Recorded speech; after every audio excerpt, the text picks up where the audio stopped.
Kabayan, kumusta? I'll probably just use English from here on, just in case there are people who are watching this that are not able to understand or speak Filipino. And I think you guys click this video for these possible reasons. One, you already know how to play the bass, but you haven't yet explored the slap style of playing bass. I'm like you. Two, you couldn't find the right videos that is appropriate for beginners like you and me. And thirdly, you are a very patient person and you have committed to learn this thing once and for all and be able to show off a bit. You know how to do it. So it's just a matter of time whether you want to focus on it and actually improve to become a really expert.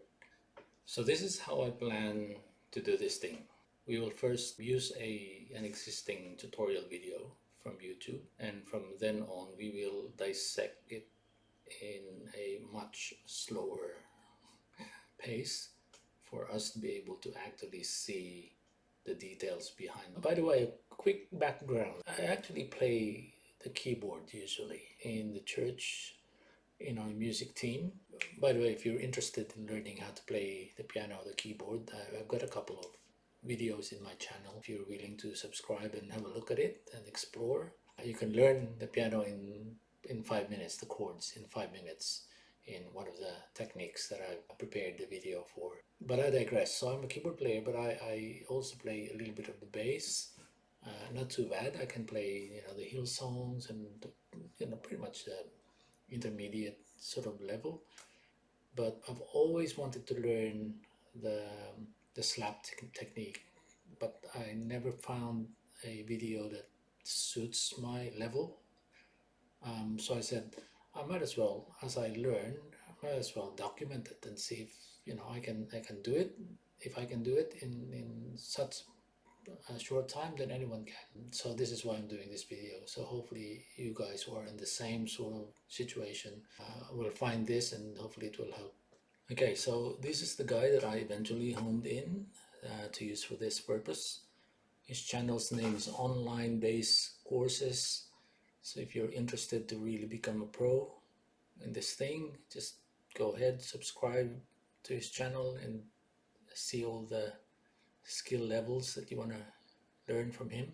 Alright, let's play it at the normal speed at the moment and hang on to your seats. I hope you're still around after this.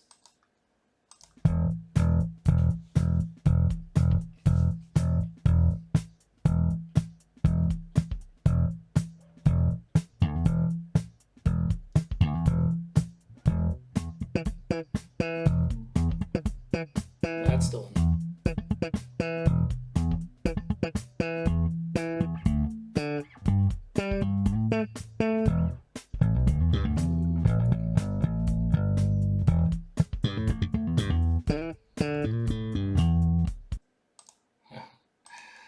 You think it's already complicated and then you raise it to the next level, which is not too bad because that's what we want to see and what we want our head to cover, from the simple to the complex, and see how far we can go with this thing. But it's too fast for us, obviously. So what I did was to download the whole thing into a program where we can slow down the speed a little bit without losing the tone. And by the way, we're not going to be discussing tones here and everything. We'll put it aside, metronomes, all those things. It's not our concern at the moment. We just want to see how he's doing it between the left hand and the right hand. So at a slower pace, let's have a listen to this.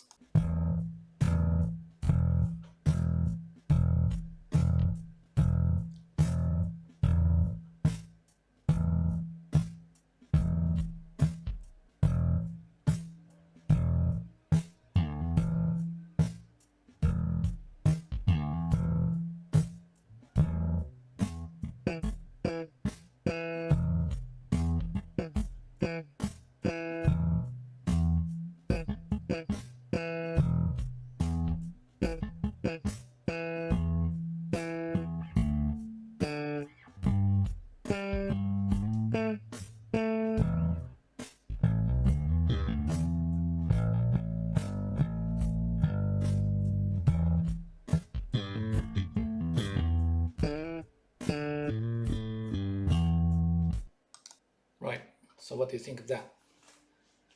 It seems chewable enough. It's a walking pace. I think I picked up a couple of things there that in my mind I could already sort of copy and play. So what we'll do next is to now actually put it into actual practice. So let's talk a couple of basics that I learned along the way while I was browsing and listening to these guys. And I kind of summed it up to something that I hope I can impart with you and can short circuit the whole blah blah blah, what it comes down to. The first is obviously the positioning of the thumb. I've seen a lot of experts playing it with thumbs pointing downwards, and I think I don't see it's a problem at all. I've heard a lot of people are actually suggesting we should do it with thumbs pointing up like that. So in order to be able to do that, we need our elbows to be a bit more pushed to the back of the base, so you can easily position yourself like that. So that is the basics, because you don't want to start doing this thing with the wrong foundations. You'll end up suffering in the long run, especially if you intend to learn bring this to the higher level. So that's what I'm trying to do. But sometimes you forget you're slipping and you're already doing it here. So let's keep correcting ourselves until you get used to the habit and do it the right way. All right, so the first thing that we'll need to do is the open slap. You're not touching anything, you're not, using your left hand to do it. It's just basically just hammering, slapping the bass. And there's a bit of technique that I thought, well, I kind of combined everything that I've heard. So some usually they would say when you do your hammer, your slap, you don't do it like this, but you do it with the wrist. But they don't elaborate, because the tendency, if you just follow what they say that you do it with the wrist, you'll end up with a mechanical approach to it. Or what do I mean by that? I'll use an example: dance.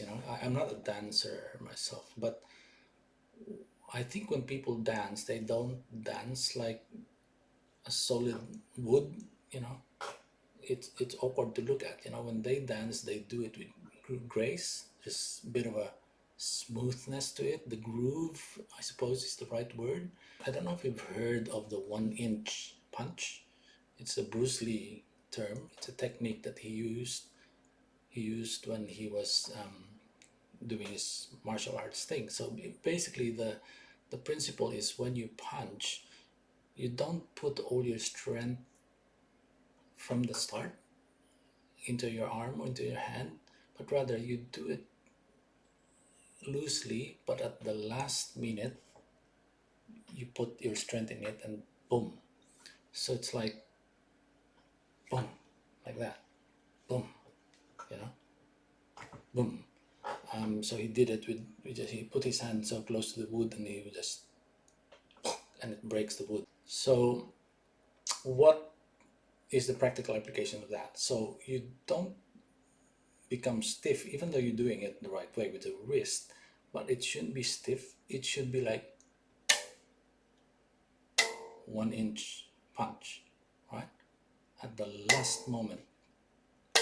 So there's that. But I'm not saying when you play the bass, you like all the time. I'm just saying you should get to that habit of having that loose flowing wrist, but doing it the right way, like this, like so, not that. So it's like that, but boom, boom, boom.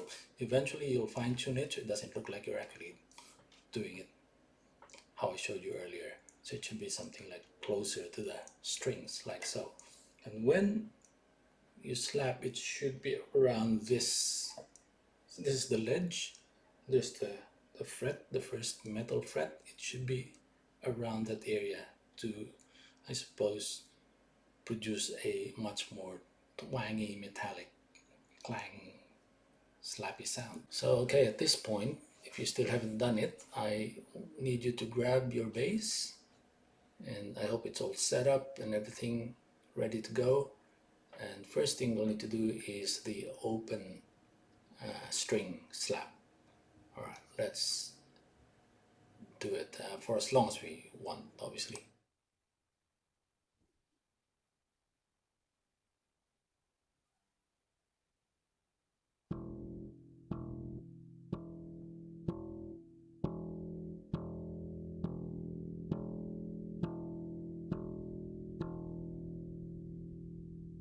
Let's try and do it on other strings just to play around until we get the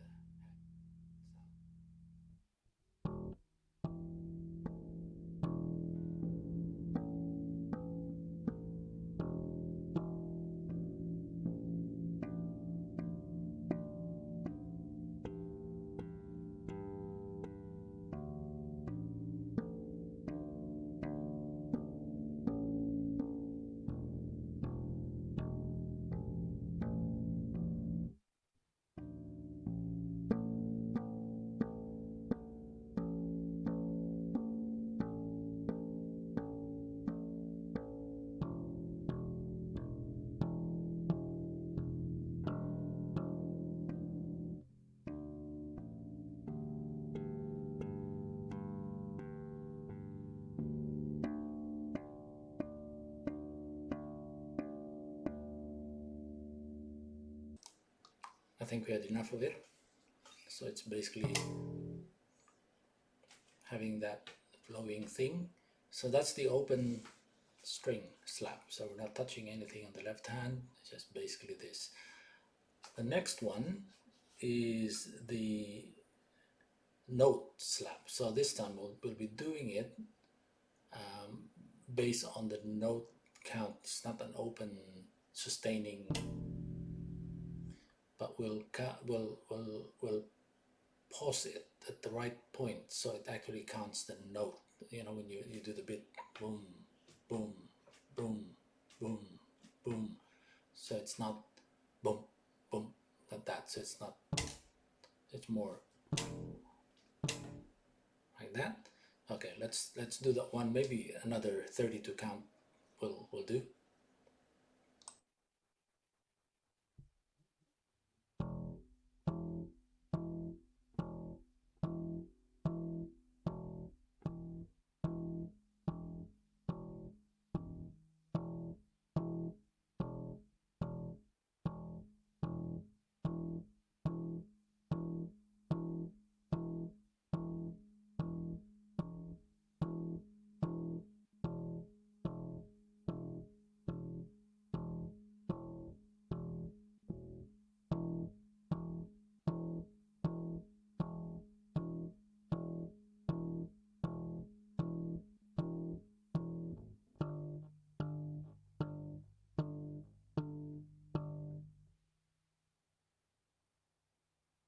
You see what I did there? So basically I'm not doing the open string and pausing. I'm now pressing the G note, but same principle. So slap, pause, slap, pause, slap, pause. Same with the open string. So I'm just creating a bit of variation here.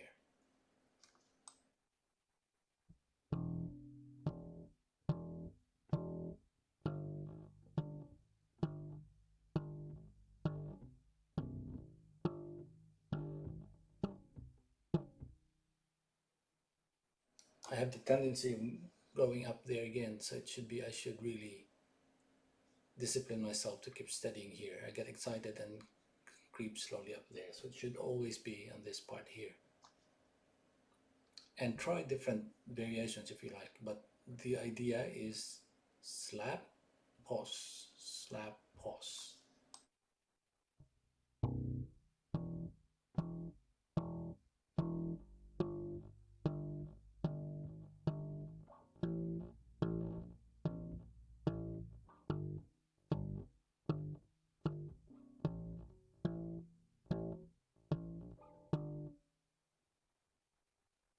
So that one alone, if you can spend, I don't know, every day, just 5 minutes doing that until you get the rhythm flowing, as you can hear probably. Sometimes I miss the proper slap because I'm already anticipating the pause behind it. So keep doing that. Anyway, we've done it. So the open string and then the note slap with the right pause. So slap, pause. First one was slap, slap, slap. Next one was slap, pause, slap, pause. Right. So the third one is what they call the ghost note. So it's still considered a slap, but you're not pause. You're not pressing the note. You're just after the after the pause, you just leave your left finger on the pause mode and still do your slap. So it will create that click sound. So it's a clicking sound. So it sounds like this, or at least I'll try.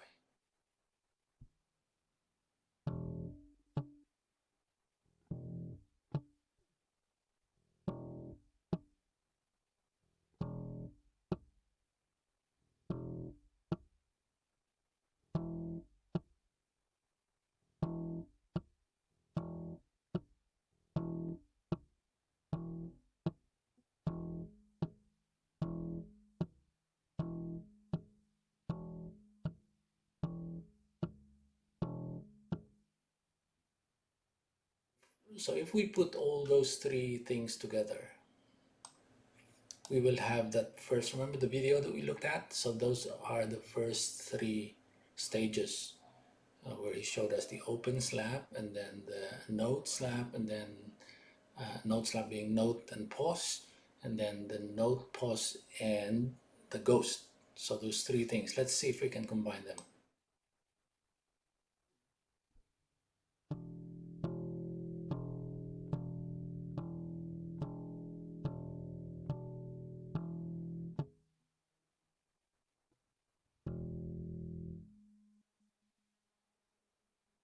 I missed that one. So it's open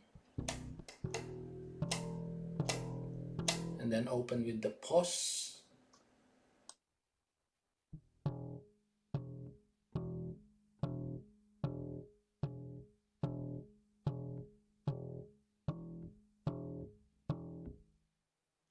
And then with the ghost.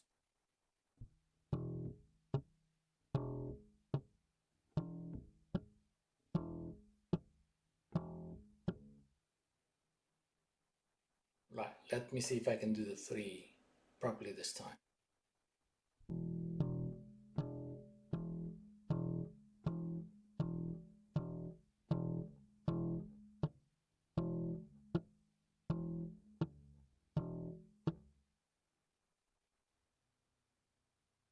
Right, I think we're building something here. So it's the first three stages of, I think, the four components of the slapping technique we already know. But again, let me remind, that's just foundational. Obviously, there's so many variations after that, but the four main components is obviously the note, pause, ghost, and the fourth one is, you probably have guessed it right, is the pull technique.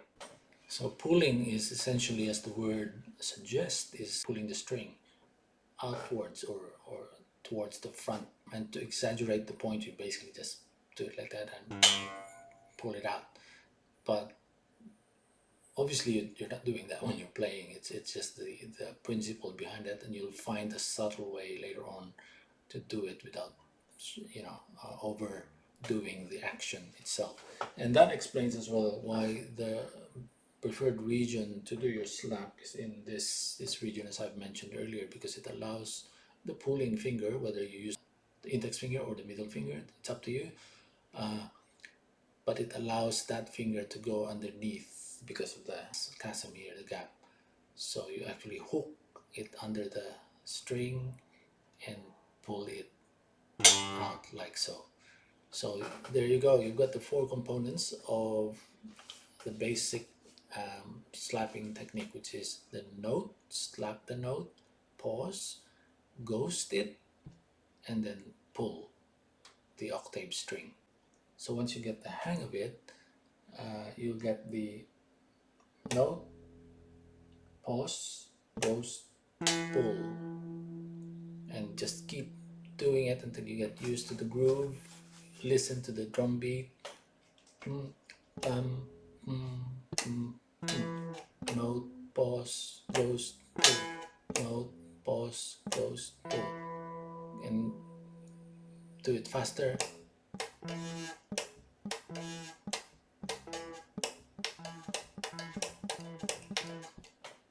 I think we got our first slap playing there.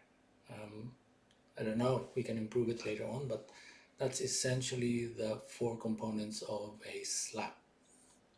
You can play around the frets and find the notes that you prefer, um, and combine all those four components. The other one that he showed us that I forgot to mention is the hammer up. So hammer ups, you know, obviously you play the bass already, so hammer ups. So you've got those hammer ups in the normal bass. It's essentially the same principle, except that instead of using the normal upside down blocking, either you use this, the slap, or you use the pull up. I think he used the pull up. I don't need to see the video again, but I think when he did the part where it says, so he did the pull up on this string here, then pause, pause. So that's how he did it. So for the sake of this video, because it's quite getting quite long now, and probably the other parts of his video will use it in a separate session.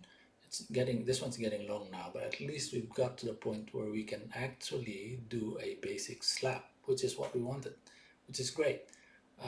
So I'll see if I can do it right from the start that he's done up to the middle part where he actually did the four components. All right, so I'll mute the camera microphone so it doesn't interfere.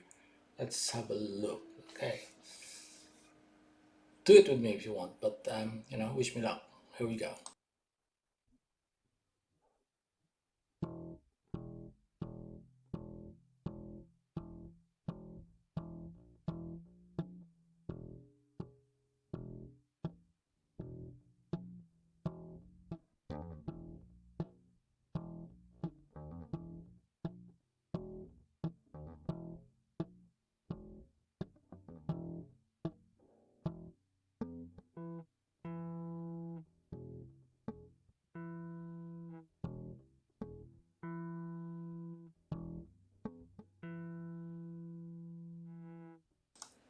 How did it go? Good enough for a beginner? And I think he added something at the end. So it's the pluck there at the end. He did it twice, so it sounded a little bit more funky. And this is what I'm saying about. I just gave us the basic. After that, you can put all those funky notes. So let's see if I add those extra pluck in the end, if it's close enough to how he did it. So let's have a look.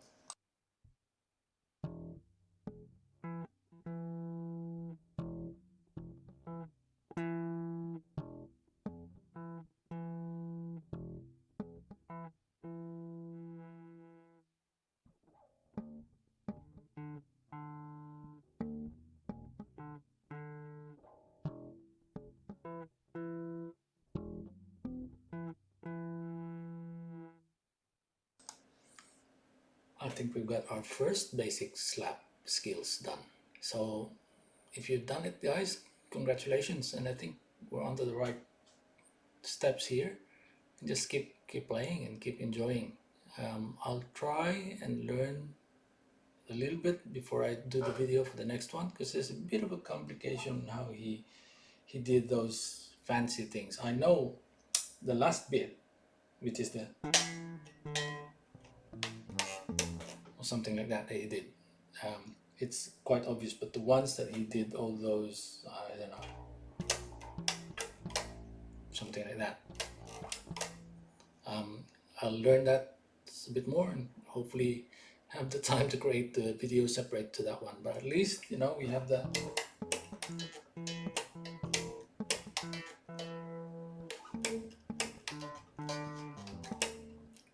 see that? I've added the pull up there just to put a bit of fancy.